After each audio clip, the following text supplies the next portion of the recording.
On est parti, on a fait 150 bornes, on a pété la pompe à huile, donc on ne s'est pas dégonflé, on est retourné, on a démonté le moteur sur le bord d'autoroute, pendant que mes gars démontaient un moteur sur une 4L. Nous on avait tout préparé, quand la remorque est venue nous prendre, allez hop, on a tout changé. Il y a 3h30, 4h on partait. 3h du matin, 3h du matin on partait. 3h du matin, puis on a fait la route. Depuis 14h hier, on est sur la route. C'est du 14 au 24 mai 2009 qu'a eu lieu la première édition du Baby Boomers Adventure. Pour cette première, il y avait 13 voitures, dont la doyenne était une Lancia Flavia de 1962. Le départ s'est fait du casino de Bordeaux sous une pluie battante en compagnie du consul du Maroc, Monsieur Kadmiri. Le Baby Boomers Adventure est un raid au Maroc réservé aux participants qui ont plus de 50 ans et avec des voitures de roues motrices antérieures à 1990. Ces voitures-là, elles correspondent aux Baby Boomers. C'est leurs voitures de leurs 20 ans, de leurs 25 ans pour certains. Donc c'est la 2 chevaux, la 4L, des genres de véhicules que vous allez découvrir. Et ils sont là pour se faire plaisir, il n'y a pas de notion de vitesse et puis ça permet de rouler pour pas trop cher et puis ce sont automatiquement des passionnés. Alors Baby Boomers parce que c'est la génération des Baby Boomers, cette génération qui est née dans les années 50 et début 60, dans le monde entier il y a eu un boom de natalité et donc ça s'appelle depuis le départ génération Baby Boomers qui sont aujourd'hui des papis car ils ont tous plus de 50 ans. Autrement, l'important c'est que ce n'est absolument pas une course, c'est un raid, c'est-à-dire qu'il n'y a pas de classement, il n'y a pas de temps, il n'y a pas de régularité, il n'y a aucun chrono. L'important c'est de se faire plaisir, que les Baby Boomers se fassent plaisir jusqu'au Maroc et qu'ils viennent pour s'éclater. Avant de dévorer le bitume marocain, nos équipages ont dû traverser toute l'Espagne en marquant un premier arrêt à Irún, dans le Pays Basque espagnol. Le lendemain, la pluie était toujours de la partie, au plus grand malheur des équipages conduisant les 2 buggy, et ce n'est qu'au niveau de Madrid que les rayons de soleil ont fait leur apparition. C'est donc sous un doux soleil que ce deuxième jour se termina à Tolède, superbe village médiéval espagnol. Et c'est après une bonne nuit et les vérifications des niveaux de ces vieilles dames, sous l'œil averti de Alain Terny, le responsable de l'assistance technique, que les véhicules s'élancent pour la dernière ligne droite jusqu'à Algeciras, au niveau du détroit de Gibraltar où ils embarqueront le lendemain pour Tanger.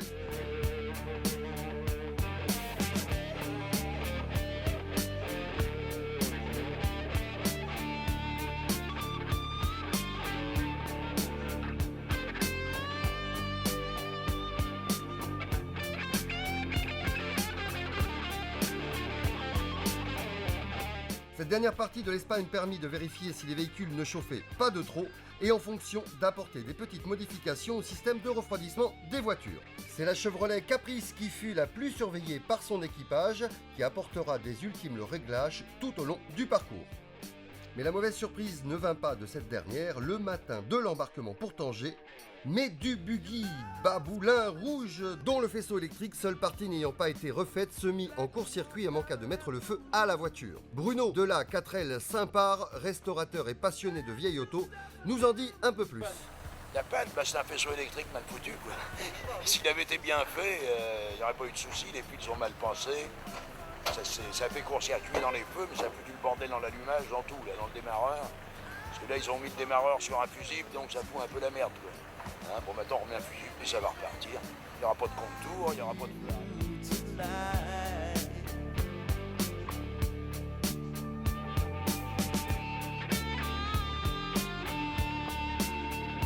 Et c'est l'heure de monter à bord pour 2 heures de traversée et 1 heure de décalage horaire. Prochaine étape, les douanes marocaines du port de Tanger qu'il faudra passer le plus vite possible car le soir même, tout le monde dort à Fès et plus tôt on arrivera, plus tôt on pourra se coucher afin d'être le plus en forme possible pour la découverte des pistes marocaines le lendemain.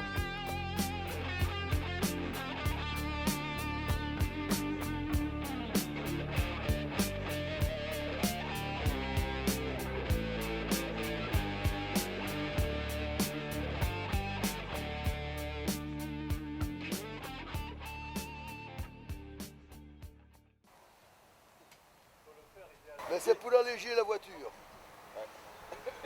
Je mets d'abord 20 litres d'ici, puis 20 litres de l'eau. Comme ça, le jerrycan est moins lourd. Apparemment, l'alternateur ne marche plus, il faut qu'il nous le change. Et ils nous en ont trouvé un dans la nuit, je sais pas comment ils ont fait.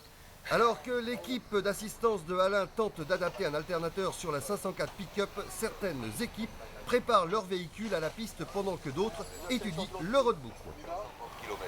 530 km. Demain. Demain, il y a un accent. Mais nous, on fait direct, on fait 630 aujourd'hui. Ouais, comme ça, demain, on ne roule pas du tout. Ouais. On vous laisse ce soir, là. On a un rendez-vous. Ouais.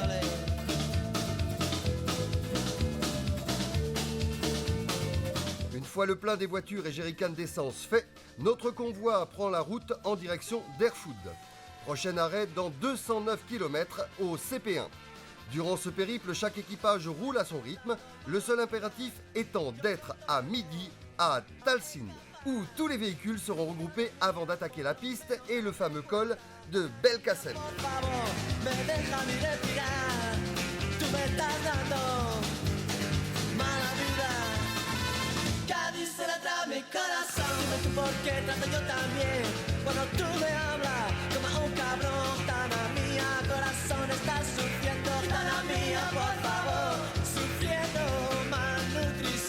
C'est après une petite collation et un premier contact avec la population locale que les véhicules s'élancent avec 1 minute d'intervalle sur la piste pour affronter le col trialisant de Belkacem.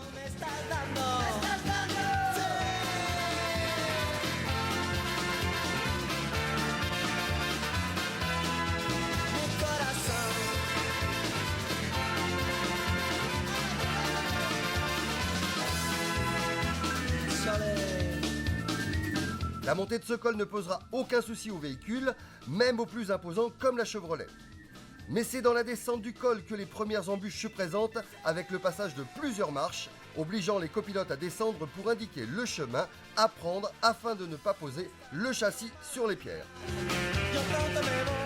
Alors que les deux buggy, la 2 chevaux et la 504 pick-up sont passés sans souci, il n'en est pas de même pour les autres et encore moins pour la Caprice dont le réservoir se posa sur la première marche, mais pour un court moment grâce à l'aide des concurrents juste derrière eux.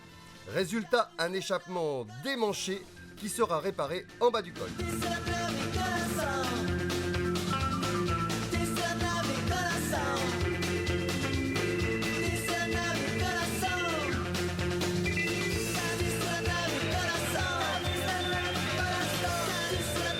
C'est une fois toutes les voitures sorties d'affaires que le périple peut continuer sur une piste beaucoup plus roulante pour le plus grand plaisir des buggy qui s'en donnent à cœur joie jusqu'au village de Tazugert, lieu où ils récupèrent le goudron pour rejoindre Airfood.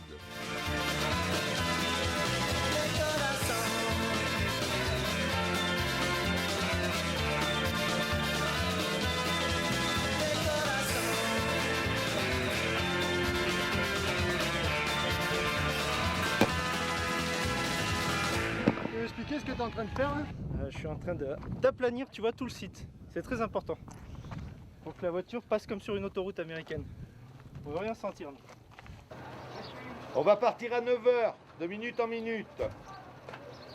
Vous pensez à faire de l'essence. Pas besoin d'avoir les pleins à fond, on ne fait pas des milliers de kilomètres aujourd'hui, mais avoir de l'essence quand même pour ne pas vous faire piéger. C'est au cours de cette étape, on va s'arrêter au CP1.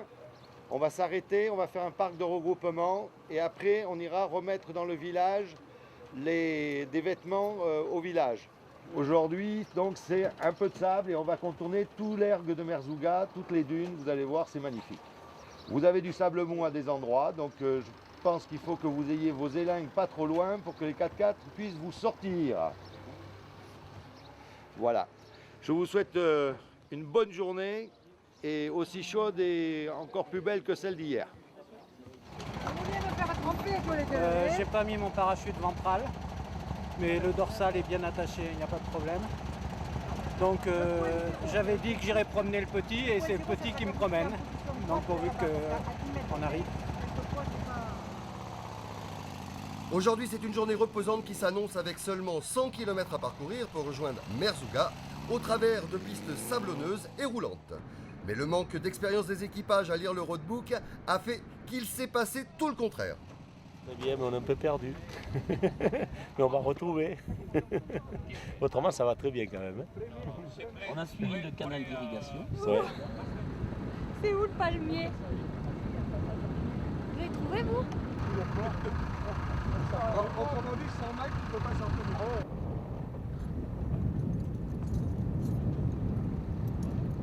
Perdu, certes, mais pas seul, puisque tous les véhicules se sont retrouvés ensemble autour de l'étrier de frein du buggy Mansvert, avant d'être récupérés par les véhicules d'assistance qui les remirent dans le droit chemin.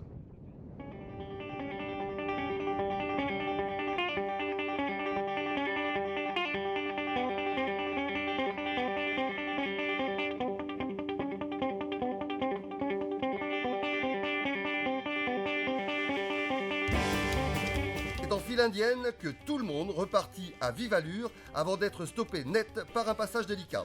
Un banc de sable à l'entrée d'un oued obligeant les équipes à sortir les pelles et les sangles, et ce, malgré les conseils de Brahim. Je suis en train de leur expliquer comment il faut traverser les passages des dunes où il y a du sable, donc c'est tout simple, il faut aller tout simplement tout doucement. Il faut mettre à la seconde et puis aller tranquillement, doucement, il ne faut pas trop accélérer pour que la voiture est gérée par le moteur qui puisse traverser tranquillement sans trop s'ensabler dans le sable.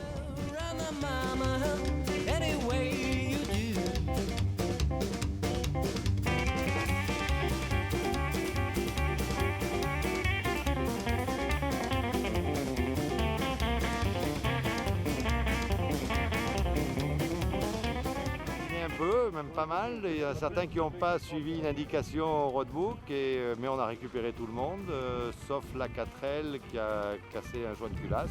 Mais le véhicule d'assistance l'a pris en remorque et ils sont en train de lui refaire un joint de culasse et ils vont nous récupérer ce soir au bivouac sans problème. Ils commencent à s'installer petit à petit, puis donc ils construisent les petites maisons. Donc là, ils sont en train de se développer pour avoir une petite place où ils peuvent s'abriter pendant une partie de l'année quand il fait trop chaud, ou alors dans le sens quand il peut faire froid aussi dans le reste de l'année pendant l'hiver. Donc c'est Louis qui représente toute la tribu berbère, nomade, dans ce village. Donc Louis, ça lui fait grand plaisir de vous accueillir et de pouvoir distribuer tout ce qu'on peut donner comme vêtements, comme tout ce qui peut aider les enfants dans les villages. Et c'est Shokran Bezef de la part du village. Après s'être délestés de quelques kilos de vêtements, de jouets et autres, nos équipages ont pu profiter de l'hospitalité des Berbères qui leur ont offert l'abri, du soleil sous leur tente ainsi que le thé à la menthe. Pique-nique terminé, tout le monde reprend la route, prochain arrêt le bivouac de l'Homme Bleu.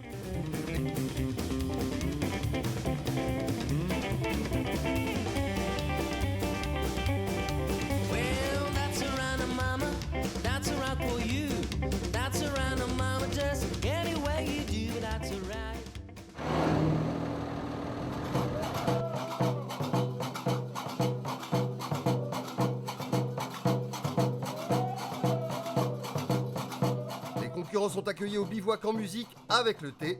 C'est ici qu'ils passeront la nuit sous la tente berbère au pied des dunes de Merzouga.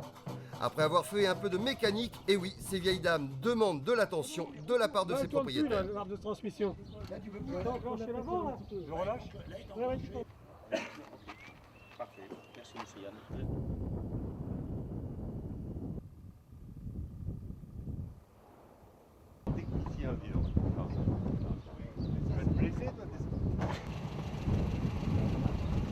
C'est sous le soleil chaud et un vent de sable qu'ils sont partis ce matin très tôt pour Zagora en groupe de 3 à 4 voitures pour rejoindre le goudron afin de faire le plein. Mais la surprise à la station, coupure d'électricité générale. On profite de l'occasion pour faire un point avec l'organisation sur le déroulement du raid. Alors jusqu'à présent ça se passe bien, il y a une bonne ambiance dans l'équipe, ça commence à se souder au niveau des équipages, une grosse entraide. On a eu un problème technique sur la 4L puisqu'il y a eu un joint de culasse, mais bon, les équipes d'assistance en 2 heures a changé le joint de culasse. Et autrement, tout le monde est là avec une bonne ambiance, ça roule bien. Une horloge suisse. Tout va bien pour l'instant. On touche du bois. Non, elle va nickel. Aucun problème, elle nous a fait aucune farce. Ça se passe pas mal. Toujours pas l'alternateur. Non, tout va bien. La nuit était rude.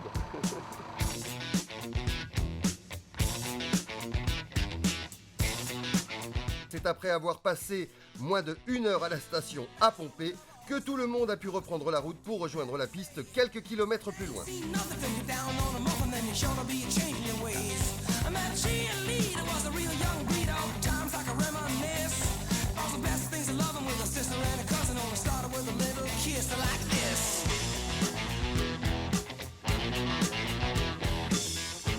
Alors que tout le monde arrive à franchir ces ornières de sable sans encombre, une auto va engendrer quelques frayeurs à son équipage, la Chevrolet Caprice.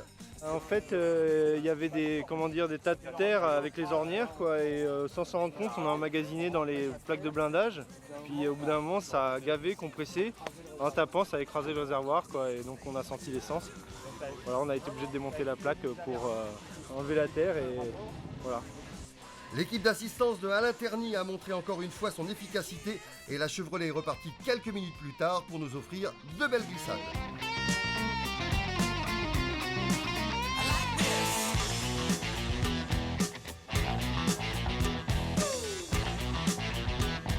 Mais le convoi fut de nouveau ralenti par un bac à sable que les buggy, par contre, dévorent sans peine, y compris la petite Citroën 2 chevaux de nos amis suisses à la surprise générale.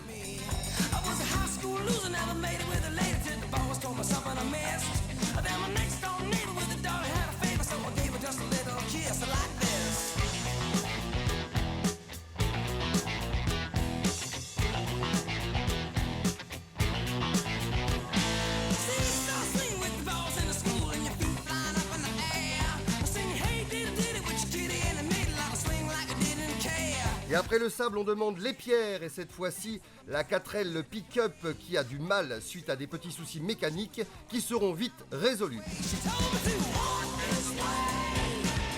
En attendant, tout le monde fait refroidir les moteurs avant de repartir pour Zagora, où pour certains, la douche sera la bienvenue.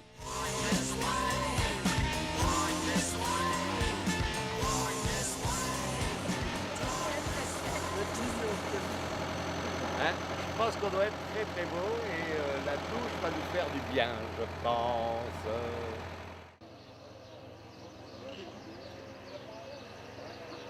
Nous sommes au 8e jour de voyage depuis le départ de Bordeaux et les participants s'apprêtent à quitter Zagora pour aller à Ouarzazate.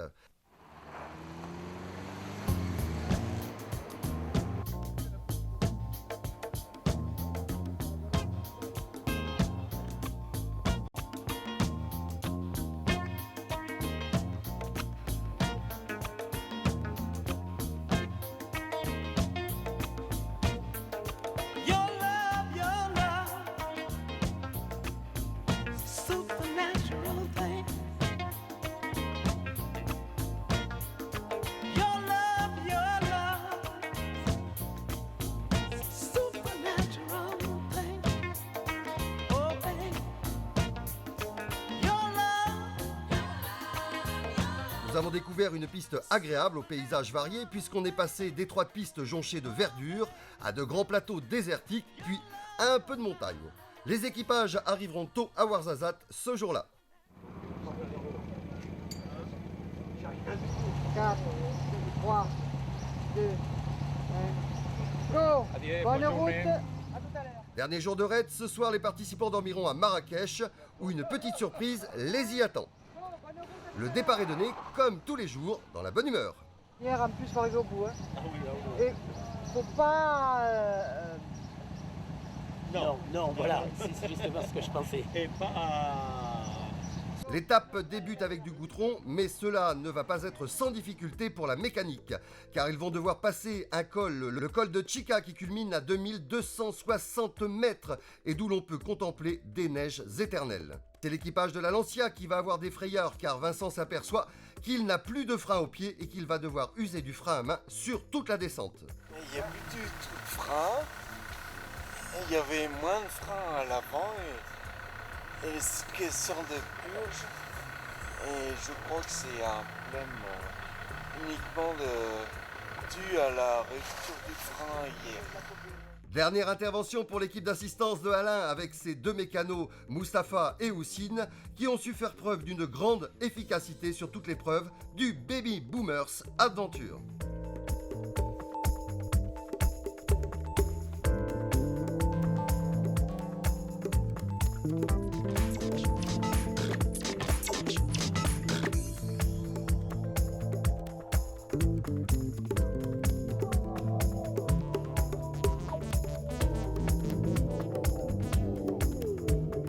Petite pause déjeuner devant le portail de la réserve de chasse royale avant d'attaquer la deuxième partie de la journée, cette fois-ci sur de la piste.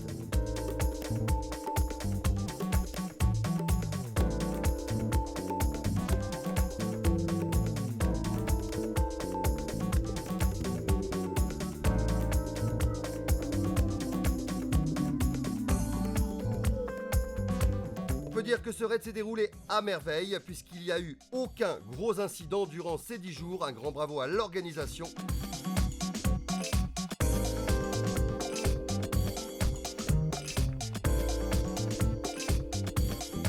Sur ce dernier tronçon de piste, l'organisation a préparé à nos concurrents une surprise en faisant venir sur la piste à leur rencontre leurs femmes, enfants et petits-enfants qu'ils pensaient retrouver seulement à l'arrivée à Marrakech.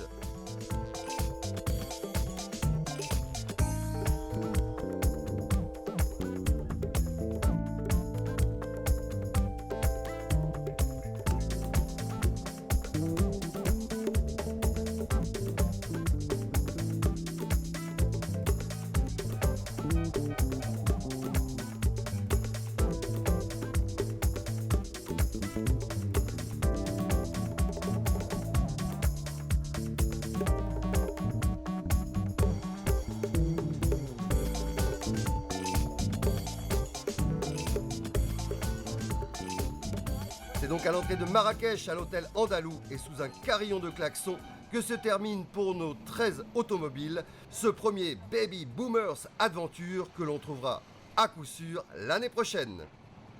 Eh bien, c'est la fin d'une belle balade avec une quinzaine de voitures des années antérieures à 90, en 2 roues motrices, avec des baby boomers de plus de 50 ans et je suis ravi. C'était une semaine avec un temps extraordinaire dans un pays qui est magnifique. Et là, on arrive à l'Eden Andalou, qui est un superbe hôtel à Marrakech. Et tout le monde a l'air content. Donc, je suis heureux. Ah, le plus ému, c'est pour moi c'était très important. C'était la première voiture engagée. C'était la Lancia, avec Claude qui est dans un fauteuil et qui est venu avec son pote Vincent. C'est une histoire d'homme. Ils sont amis depuis l'âge de 20 ans et à bientôt 60. Faire ce truc-là ensemble en connaissant le handicap de Claude, je trouvais ça fabuleux. Et tout à l'heure, quand je les ai vus sur la piste au-dessus du lac de Takarkous, à quelques kilomètres de Marrakech, j'ai dit, eux, ils m'ont encore bluffé et ils ont gagné leur pari. Et c'est pris une grande leçon, ce sont des hommes ça. Là, dans les projets pour l'an prochain, on va refaire le Baby Boomers Adventure au Maroc. Et là, j'ai déjà vu, comme je disais, le bateau et certains changements, mais je suis ravi des prestations hôtelières qu'on a eues, du montage, et puis surtout la bonne ambiance de tous les équipages, parce que pratiquement ils veulent tous repartir. Donc la première voiture qu'on va appeler, ils nous ont étonnés beaucoup. Ils étaient toujours exact au rendez-vous. Ils dodelinaient de droite à gauche. On va appeler l'équipage qui conduisait la trotteuse du désert, la 2 chevaux numéro 12 de Robert et Gilbert.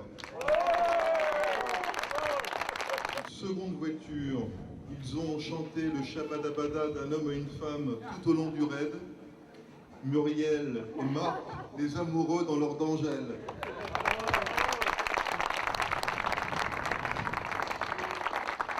Ils ont, à défaut de faire la transafricaine, ils ont fait la trans-nord-africaine.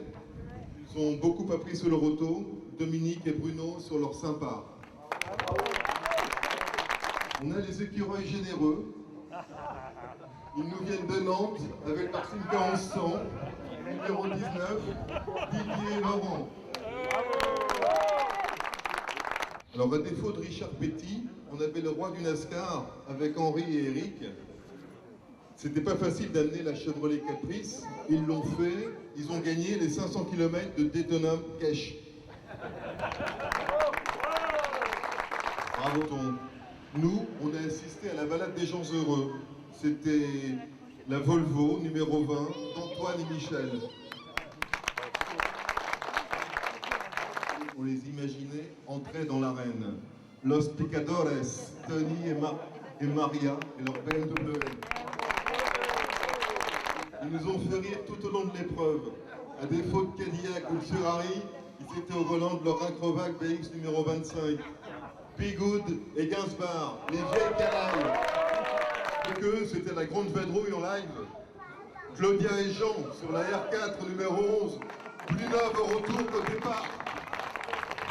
Alors Tom de Renette, Le Buggy Manx numéro 18 était fort bien piloté par José et Sébastien. Après pomme de Renette, pomme d'Api. Donc tapis rouge pour les deux Philippe à bord de leur baboulin. À eux, le prix Biafine. Attribué à un prix particulier, c'est le prix Cœur de Brembo. Brembo pour les freins dans la descente. Parce que terminer le col au frein à main, c'est pas mal. Et le cœur pour tout le reste.